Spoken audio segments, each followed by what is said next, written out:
जसमीत कौर जी। राधे राधे। राधे राधे महाराज जी। महाराज जी, ऐसा कहा जाता है कि हम जिनसे भी इस जन्म में मिलते हैं उनसे हमारा कुछ पिछले जन्मों का कर्म रहा होगा, उसकी एक नाता रहता है। तो महाराज जी, ये सच है? और क्या आपसे भी कुछ नाता रहा होगा कुछ कर्मों का? देखो, हम सबका एक नाता तो है कि एक ही बाप की संतान है। हम सब प्रभु के अंश हैं, तो हम सब एक के ही हैं। वो मेढ़े यहाँ के लगती हैं, वहां से पास एक ही से हुई है। सबके पिता भगवान ही हैं। ममैवांशो जीवलोके जीवभूता सनातन। भगवान कह रहे हैं तू मेरा सनातन अंश है, ममैवांशो मेरा अंश है। तो हम सब भगवान के अंश हैं। अब सुखद या दुखद मिलन दो प्रकार का होता है। वो हमारे कर्मों के अनुसार होता है, पाप और पुण्य कर्मों के अनुसार। जैसे आप हमसे मिले, आपका व्यवहार बहुत अच्छा रहा और हमें सुख मिला, तो ये पुण्य कर्म से मिलन हुआ। अचानक हमारा धक्का लगा, बड़ा क्लेशात्मक मिलन हुआ, लेकिन है ये पूर्व का कर्म संस्कार हमारे पाप के थे, तो वो हमको दंड मिलने लगा। अब संत मिलन और भगवत दर्शन ये कर्म फल नहीं है। अब मोहि भाव भरोस हनुमंता, बिनु हरि कृपा मिले नहीं संता। बिना हरि की कृपा के संतों का मिलन नहीं होता। अगर भगवत प्रेमी महात्माओं का मिलन हो रहा है तो इसमें सिर्फ भगवान की कृपा है। जैसे मनुष्य शरीर मिलना भगवान की कृपा, ऐसे संत समागम मिलना भगवान की कृपा, वृंदावन आना भगवान की कृपा, बिहारी बिहारी जी के दर्शन करना, ये सब कृपा से है। एक डिपार्टमेंट कृपा का है और एक कर्म का है।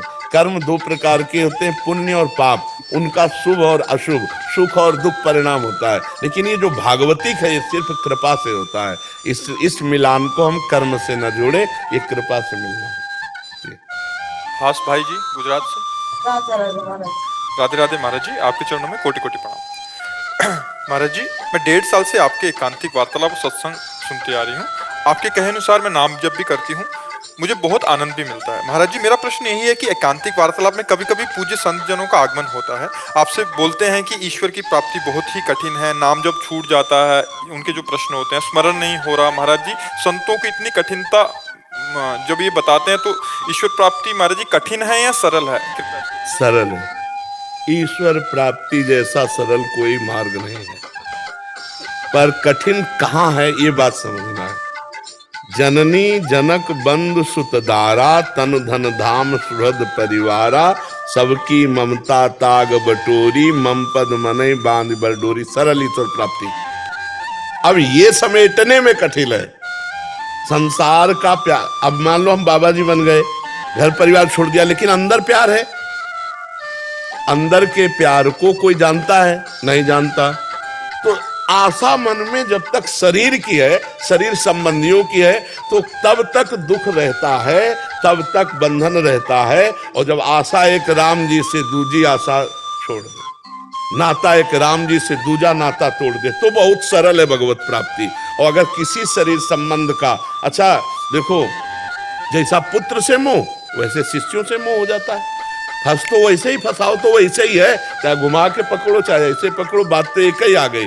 जो राग रहित है निरंतर भजन होगा, चाहे गृहस्थ हो चाहे विरक्त। और जो राग युक्त है, चाहे गृहस्थ हो चाहे विरक्त हो, भजन नहीं होगा। भजन नहीं होगा तो फिर प्रपंच ही होगा, फिर प्रपंच होगा। नाना प्रकार का राग परेशान करता है। तो जरूरी नहीं है कि वेश बदल लेने पर भजन ही होगा, जरूरी नहीं है।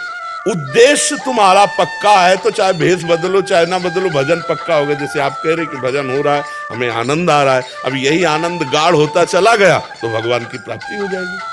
अगर व्यवहार में फंस गया, प्रपंच में फंस गया, तो फिर भजन नहीं तो भेष मात्र से थोड़ी शांति मिलती है। शांति तो भजन से मिलती है। बारी मथे घृत होए बरु, सिकताते बरु तेल, और बिनु हरि भजन न भवतरी, या सिद्धांत पेल। तो ये बात नहीं है कि कोई बाबा जी बना है तो भगवान ही का भजन कर रहा है। और जिसका उद्देश्य केवल है भगवत प्राप्ति, उसका भजन से मन हटेगा कैसे? जैसे आपका उद्देश्य हो जाए धन, तो आप ओवर टाइम भी काम करने में परेशान नहीं होंगे। ऐसे ही भजन का लक्ष्य होता तो रात भर जग कर भजन करना, दिन भर भजन करना, छोड़ा मिला खा लिया, रात दिन भजन कर, वो भगवान की प्राप्ति। भगवान की प्राप्ति सहज है, क्योंकि भगवान हमारे हैं, कोई और नहीं है। हम जब तक भगवान को अपना नहीं मानते, शरीर को अपना मानते, शरीर संबंधियों को अपना मानते, तब तक भगवान की प्राप्ति अत्यंत कठिन है। भगवान को अपना मानने से भगवान की प्राप्ति बिल्कुल सरल है। मैं भगवान का, भगवान मेरे, जैसे मीरा जी कह रहे मेरे तो गिरधर गोपाल दूसरो न कोई। अब कोई संशय नहीं भगवत प्राप्ति में, और जब तक दूसरा कोई है तब तक भगवत प्राप्ति में बड़ी बाधा है, ये ध्यान रखिए। इसीलिए जो संत जन, और इसमें बात है कि जैसे आप 2 4 10 माला जप लिए तो आपको अच्छा लगा, आप भजन कर लिए, और एक भजनानंदी संत है, रात दिन भजन करने पर भी इतनी भजन की भूख है कि उनको लगता ही नहीं कि मेरे से वो भजन होता है जो बड़े बड़े महापुरुषों से भजन हुआ, तो वो रोते हैं कि मेरा भजन बन जाए। उनकी अलग बात है, क्योंकि वो अंदर से इतना भजन में तन्मय है कि भजन की भूख बढ़ गई। जैसे प्रेम में प्रेम की भूख बढ़ जाए तो देखते हुए भी अनदेखा सा लगता है, मिले हुए भी अनमिल सा लगता है, ऐसा लगता है मैं इनसे कभी मिला ही नहीं, और ऐसा लगता है थोड़ी देर और रुके, अभी वो और रुके तो ऐसा लगता है थोड़ी देर और रुके। प्रेम में बिछो सहन नहीं होता। ऐसे ही भजन का जब रंग चढ़ता है तो भजन की इतनी भूख बढ़ जाती कि रात दिन भजन करने पर भी रोना आता है कि हमसे वो भजन नहीं होता जो भजन बड़े बड़े महापुरुषों ने किया, और भजन हो जाए, और भजन हो जाए। तो जो संत जन भजनानंदी ऐसा कहते हैं, ये उनके भजन की बहुत बड़ी भूख है। और जो शरीर राग, संसार राग में, तो फिर वो एक अलग मार्ग हो जाता है। और अच्छा, अपने लोग ऐसे हैं कि 2 4 माला भजन हुआ तो अच्छा लगता है कि आज हमने 11 माला किया, बढ़िया। लेकिन संतों से पूछो तो वहाँ 11 21 का चक्कर थोड़ी है, हर श्वास में भजन हो रहा है, फिर भी विरह सता रहा है भजन का, कि अभी वो भजन नहीं कि एक एक नाम में आंसू गिरे, रोमांच हो, भगवान सामने दिखाई दे, ऐसा कब भजन होगा। उनकी मांग और बढ़ती चली जाती है। तो इसलिए संतों में जो ये पीड़ा है वो भजन की भूख है, और अपने लोगों में जो आनंद है वो अभी आनंद कोश से है। अपने अंदर 5 कोश है, विज्ञान में कोश, मनोमय कोश, आनंद में कोश, अन्न में कोश, प्राण में कोश। तो ये आनंद में कोश है, आनंद स्रोत से नहीं है, जो आनंद सिंधु सुख राशि, अभी वो आनंद नहीं। वो आनंद जब आएगा तो आप कह नहीं पाएंगे कि बहुत आनंद है, कह नहीं पाएंगे बहुत आनंद है, क्योंकि अनिर्वचनीयम, वो आनंद अनिर्वचनीय, वो वाणी से नहीं कहा जा सकता। अभी आनंद कोश का आनंद है, आनंद सिंधु का आनंद नहीं। वो तब आएगा आनंद जब हम किसी भी विषय के सेवन की इच्छा ही उत्पन्न नहीं होने देंगे मन में।